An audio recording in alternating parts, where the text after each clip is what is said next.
ಸಂಕ್ರಾಂತಿ ಹಬ್ಬದ ಶುಭಾಶಯಗಳು ಮಿತ್ರರೇ, ಸಂಕ್ರಾಂತಿ ಹಬ್ಬದ ವಿಶೇಷ ಏನು, ಆಚರಣೆ ಹೇಗೆ, ಎಲ್ಲಿಂದ ಎಲ್ಲಿವರೆಗೆ ಎಂಬುದನ್ನು ತಮ್ಮ ಗಮನಕ್ಕೆ ಮಗದೊಮ್ಮೆ ತರ್ತಾ ಇದ್ದೀನಿ. ಸ್ನೇಹಿತರೆ, ದಕ್ಷಿಣದಿಂದ ಉತ್ತರಾಯಣಗೊಳಕ್ಕೆ ಸಂಚರಿಸುವ ಸೂರ್ಯನು ಸಂಕ್ರಾಂತಿ ದಿನ. ಈ ದಿನ ಮಕರ ರಾಶಿ ಪ್ರವೇಶಿಸ್ತಾನೆ. ಖಗೋಳದಲ್ಲಿ ಸಂಭವಿಸುವ ಈ ಮಹಾಪರಿವರ್ತನೆಯನ್ನು ಮಕರ ಸಂಕ್ರಮಣ ಎಂದು ಹೆಸರಿಟ್ಟಿದ್ದಾರೆ. ಇದೇ ಆಡು ಭಾಷೆಯಲ್ಲಿ ಸಂಕ್ರಾಂತಿ ಹಬ್ಬ ಎಂದು ಕರೆಯುತ್ತಾರೆ. ಗೆಳೆಯರೇ, ಸಡಗರ ಸಂಭ್ರಮದಿಂದ ಕರ್ನಾಟಕ ಸೇರಿ ಅನೇಕ ರಾಜ್ಯಗಳು ವಿವಿಧ ಹೆಸರಿನ ಮೂಲಕ ಆಚರಣೆ ಮಾಡುತ್ತಾರೆ.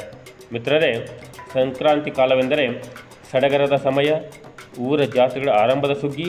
ಗೆಳೆಯರೇ, ವರ್ಷವಿಡೀ ದುಡಿದು ದಣಿದು ರೈತನಿಗೆ ಅವನು ಬೆಳೆ ಬೆಳೆದು ಕೈಗೆ ಬರುವ ಅಪೂರ್ವ ಕಾಲ ತಮ್ಮದೇ ಸಾಂಪ್ರದಾಯಿಕ ಸೊಗಡಿನ ಆಚರಣೆ.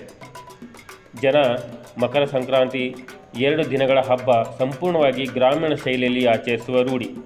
ಸ್ನೇಹಿತರೆ, ಈ ಹಬ್ಬದಲ್ಲಿ ಹೊಸದಾಗಿ ಬೆಳೆದ ಬೆಳೆಗಳನ್ನು ಉಪಯೋಗಿಸಿ ಮಾಡುವ ನಾನಾ ಬಗೆಯ ತಿಂಡಿ ಅಡುಗೆಗಳು ಪ್ರಾಶಸ್ತ್ಯ.